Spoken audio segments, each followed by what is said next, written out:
Well,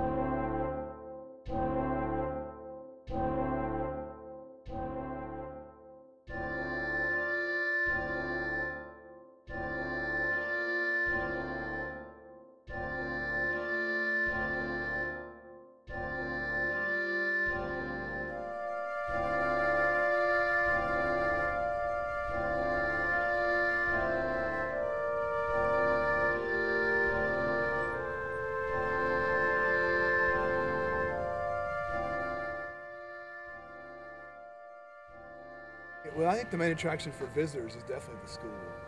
They always enjoy going inside the school.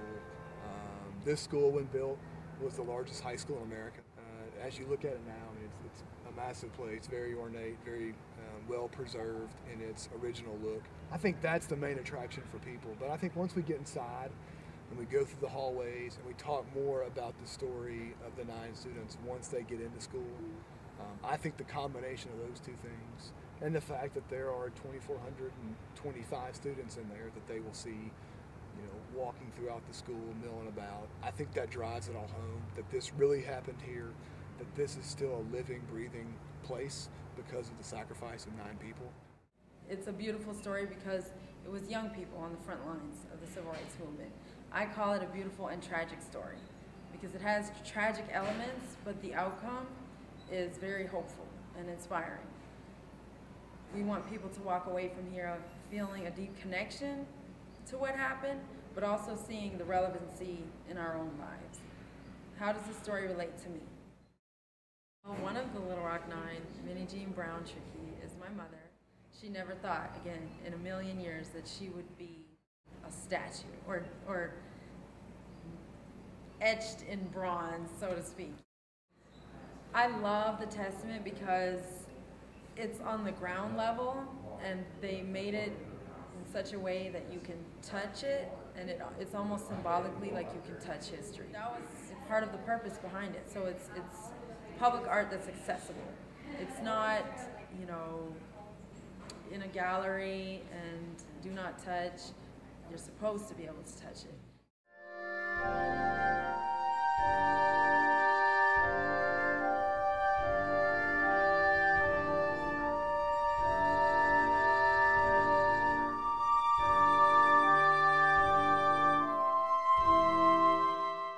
Having never gone to a school where I had to be stopped by a guard on the street or never really felt threatened or intimidated by someone, it really makes me want to value and honor and I guess honor through the way that I not just work but the way I live, the sacrifice of others. If you look at the civil rights movement, it is just, thankfully it is covered with heroic people, men and women of all races and faiths who laid it on the line for things that we don't even think about now. And many people are still being discriminated against because of their religion or sexual orientation or any other thing that we can use to separate someone and then deny them the rights that they should espouse freely.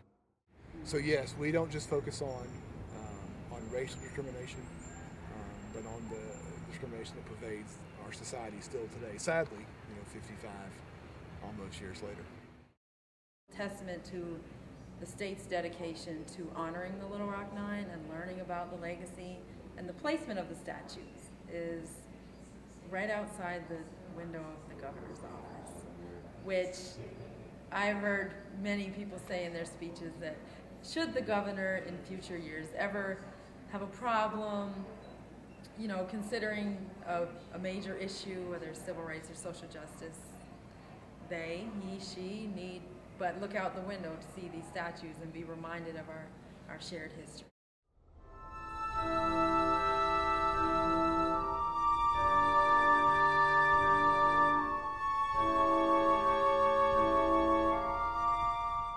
So many things in this, not just this country, but in this world, are always changing. And sometimes when we move time and space past something like this, it's almost 55 years, we tend to forget the magnitude of what happened here. I think this place should always stand. It should always be a working school because that's a reminder of what 9, 14, 15, and 16-year-olds sacrificed to give this group of 14, 15, and 16-year-olds.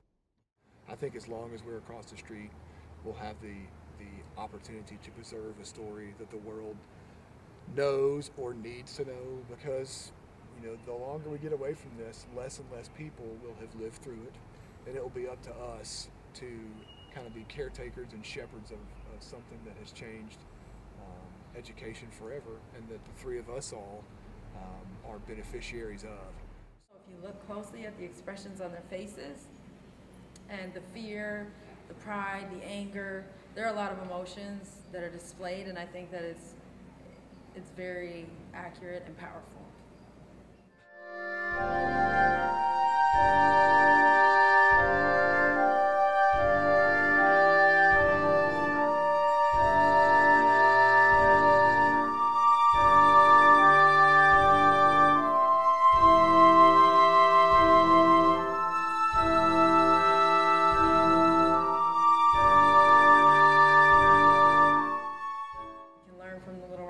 Who never thought that their decision to go to school would create an international crisis and ultimately shift the laws and consciousness of a nation. So the power that we all have within ourselves to make change.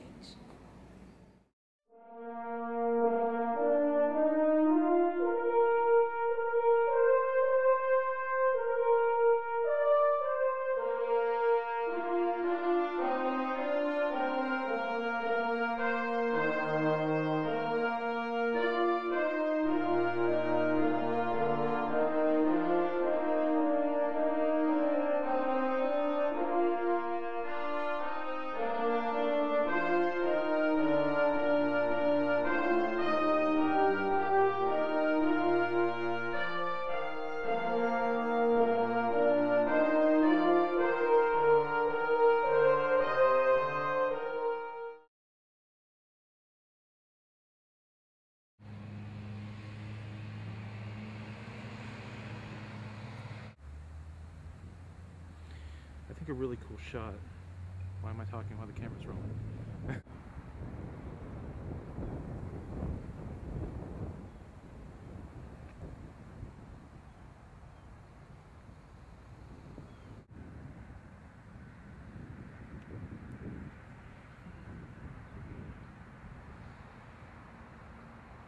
Oh no.